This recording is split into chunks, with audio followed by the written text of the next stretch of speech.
wabarakatuh. Alhamdulillah, kali ini saya ingin berbagi vlog. Dan kebetulan saya lagi dalam perjalanan selesai dari Sape, Sumbawa ya. Kali ini saya lagi ada di kapal Oasis Delemas untuk pulang ke Surabaya. Ini motor saya ya. Jadi saya pilih tempat ini untuk nge-vlog karena hanya di sini yang tidak rame mesin, tidak rame orang-orang, suara maksudnya ya. Bukan malu perform gini ya, enggak, tapi suara orang kan.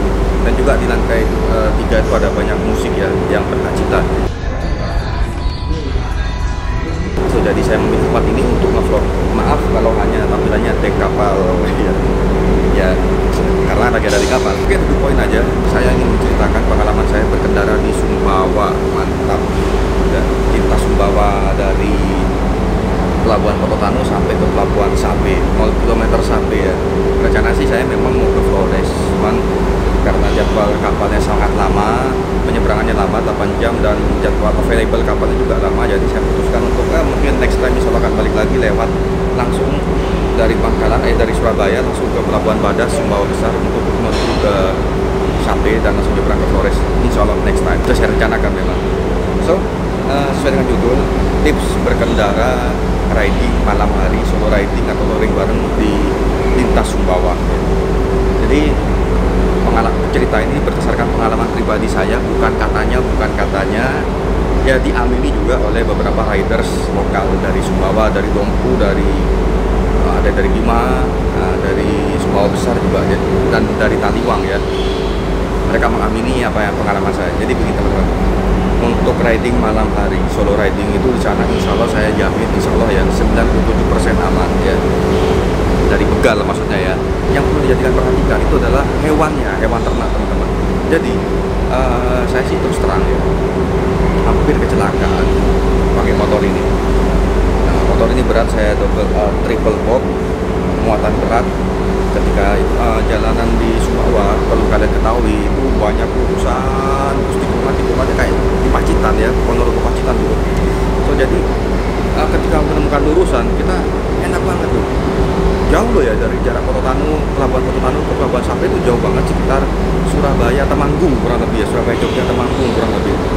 Jadi ya kita terpacu untuk ngebut. Nah, ini saya ingin mengimbau buat teman-teman yang akan mau melakukan touring lintas Sumbawa itu nggak usah terlalu ngebut, terutama malam hari ya. Apa? Jadi malam hari hewan ternak. Kembali ke cerita tadi, saya hampir kecelakaan, yaitu ketika sudah melewati kelok-kelok itu ada lurusan, apalagi jalan malam, saya kan nggak bisa melihat dengan sempurna seperti siang hari. Jadi di jalan malam itu tiba-tiba ketika trek lurus habis kelok-kelokan, nah saya kan haus menggeber gas ya, tapi saya nggak terlalu ngebut, cuman 100 km per jam aja, nggak sampai 120 atau 130 kayak biker sangat ngebut banget, enggak. Itu dari 100 itu di Sumbawa itu serasa pulang tuh teman-teman ya. Serius, karena lurus banget 100 saya, aduh, kayak lari 60 di dalam kota, 50 di dalam kota. Jadi gini, ketika saya lari 100, nah itu namanya kelok-kelokan sebelum di trek lurus itu, saya kan awalnya menghidupkan dim itu ternyata amat sangat mengganggu pengendara, jadi saya kurangi hidupin dim. Jadi setelah turun dari kelokan, saya nggak butuh dim karena treknya lurus. Nah, saya lari geber 100, tiba-tiba dalam keadaan jarak bukan lampu dim, logikanya kan pendek ya, lampu sorot normal kan pendek.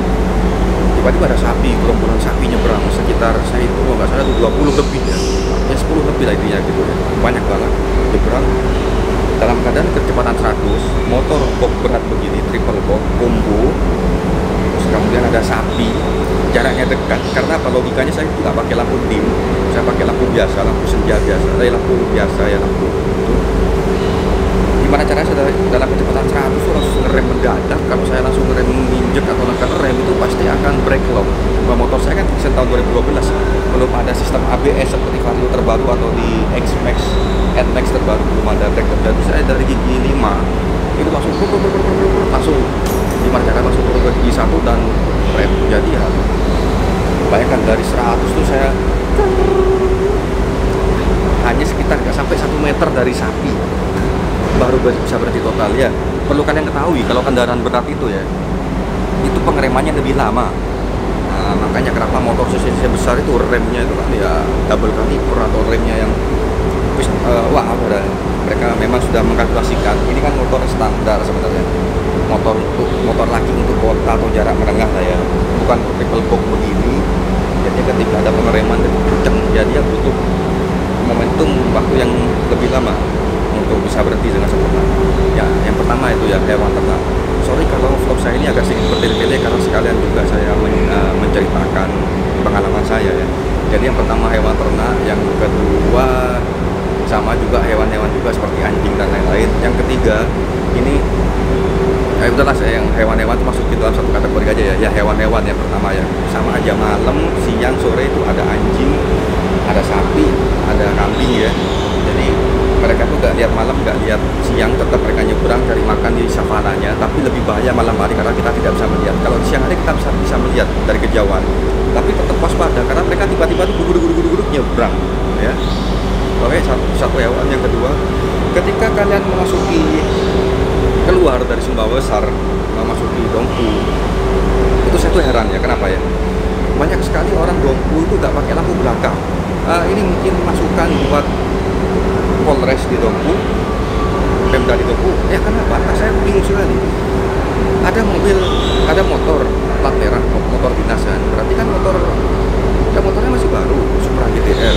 Terus ada juga Vision yang baru, ada banyak bukan motor kebon loh. Kalau motor kebon saya masih bisa memaklumi kalau motor kebon tidak ada lampunya itu karena memang dipakai untuk kebon.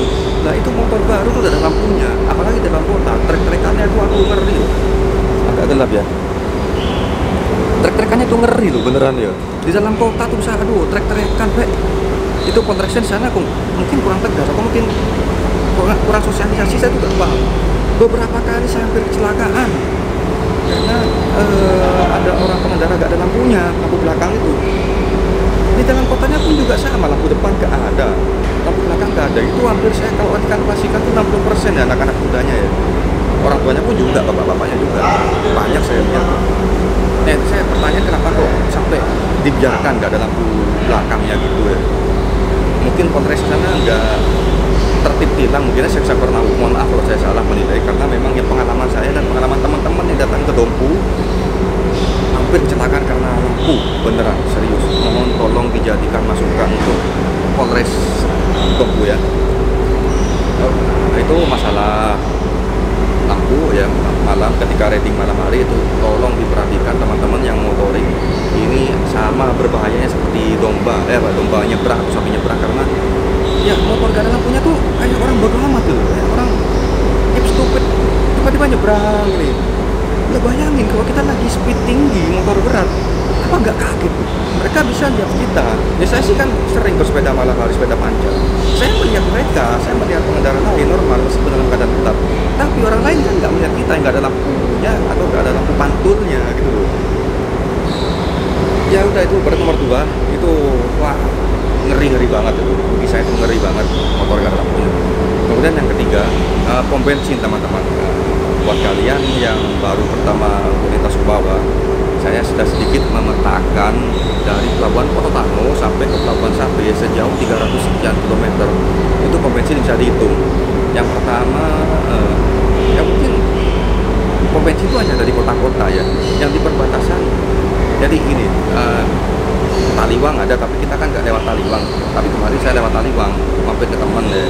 Nah kalau kalian langsung kan dari Pelabuhan Pototano langsung Sumbawa Besar, itu pom bensin kalau nggak salah sebelum masuk ke Sumbawa Besar itu ada. Kemudian di Sumbawa Besar itu ada beberapa, mungkin ada 3 atau 4 ya di kotanya ya, kota Sumbawa Besarnya.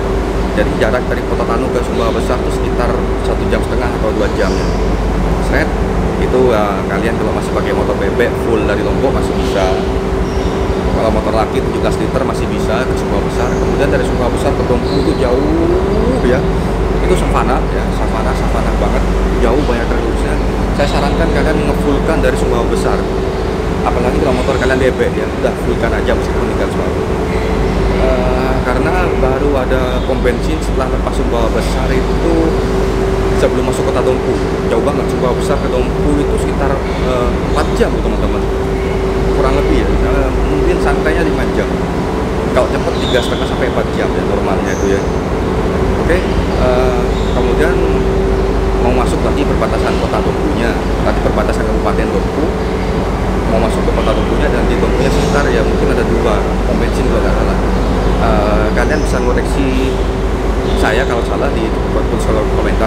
tolong jangan komentarnya yang ya kayak goblok lu, sok tahu lu, ya jangan gitulah. Saya kan juga bukan orang Sumbawa, teman-teman.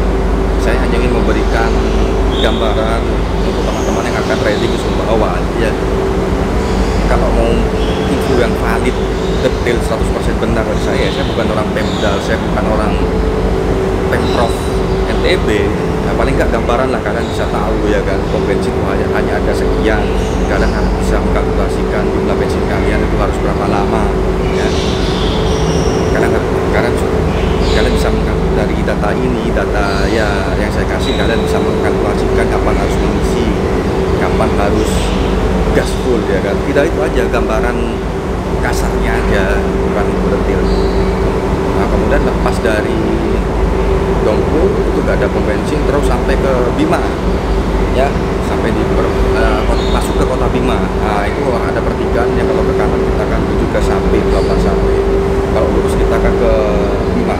Nah, di Bima ini kita ada Masjid Apung, teman-teman, bagus banget. Saya gak sempat ngambil fotonya atau gambarnya karena kita balik, karena kita berangkatnya langsung belok kanan ke arah gunung-gunung ya, arah Wawo langsung. Nah, pulangnya saya mencoba lewat kotanya, ternyata ada Masjid Apung, eman banget, saya nggak ngambil ya dari drone ya. Nah, itu pom bensin terus sampai ke kota Sape, sampai ke kecamatan Sape, saya nggak menemukan pom bensin SPBU. Tapi kalau bensin eceran tuh ada. Pertamini ada, Pertamini itu pom bensin Pertamina yang kecil tuh ya, orang-orang ngecer, bukan yang botolan, tapi yang ya apa ya, kayak franchise pom bensin kecil gitu loh, yang cuma sekotak gini doang ya, di toko-toko kayaknya. Nggak sampai saya nggak melihat adanya pom bensin. Jadi ya mungkin bisa dihitung berapa ya, nggak lebih dari 10 kurang lebih. Yang perlu kalian perhatikan ya jalur utamanya aja, dari Kota Tano sampai ke sampingnya itu yang saya hitung pom bensin kan ada sekian. Bahkan saya sampai ngisi bensin eceran karena dari pulangnya dari Dompu sampai ke Sumbawa Besar bensinnya nggak cukup ya, karena saya pikir nanti di depan tuh ada lagi kan, ternyata nggak ada, jauh banget, baru ada ketika di Sumbawa Besarnya. Itu perhitungannya nggak boleh kalian tiru, teman-teman ya. Kalau sampai kalian mau ke sana itu alas-alas, bener, itu savana panjang banget dan banyak tanjakan, turun gunung bukit karena pinggir laut gitu kan, susah kalian kalau sampai kehabisan bensin sana itu. Oke, dan setelah bensin ini mungkin kalian kalau orang touring pasti ya, sorry aja saya sebut merek Alfamart atau Indomaret ya.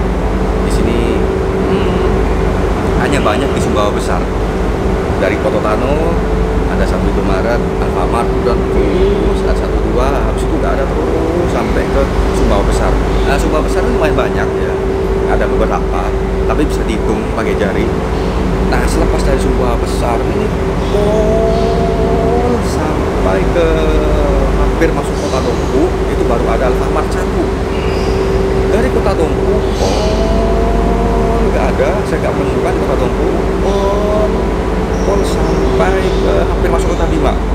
Nah, di Kota Bima saya nggak menemukan Indomaret sama Alfamart. Tadi yang hampir masuk ke perbatasan Kota Bima itu Alfamart ya. Jadi di Kota Bima sampai ke Sapi saya nggak menemukan Indomaret atau Alfamart. Nah, mungkin kalian bisa dipertimbangkan itu, tapi ya bagus juga karena iklim usaha orang lokal, supermarket lokal, pasar lokal itu masih sehat ya gitu ya, nggak terlalu banyak digebukin sama retail toko seperti itu. Jadi ya saya belanjanya di warung lokal atau di supermarket lokal ketika di Bima. Oke, mulai dari hewan ternak, mulai dari lampu motor yang nggak ada lampunya, mulai dari pom bensin dan Indomaret, mungkin hanya 4 poin itu aja. Ini sudah 14 menit. 4 poin ini mungkin bisa kalian perhatikan, terutama untuk masalah keselamatan itu hanya 3 poin saja.